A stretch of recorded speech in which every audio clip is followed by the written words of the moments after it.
صورة لمشجع مغربي صارت الترند بسبب المتنمرين اللي قالوا إنه كان لازم يروح يصلح أسنانه بدل ما يروح على كأس العالم. هذا التعليق انتشر بسرعة كبيرة ووصل لكتير ناس، منهم دكتور الأسنان الأردني شادي الشيخ اللي على طول نزل بوست على انستغرام بيطلب رقم المشجع وبيقول له أبشر وأنا أخوك.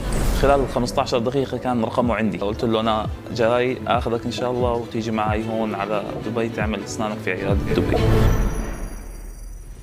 وفعلا تكفل الدكتور شادي بتذاكر سفر المشجع المغربي محمد الشرفي من قطر لدبي وبكل تكاليف العلاج اللي بتتضمن زراعة عظام وأسنان. وكخطوة أولى في العلاج نزل الدكتور شادي الشيخ على حسابه صورة محمد وكتب إهداء لمن تنمروا وما زال هذه البداية.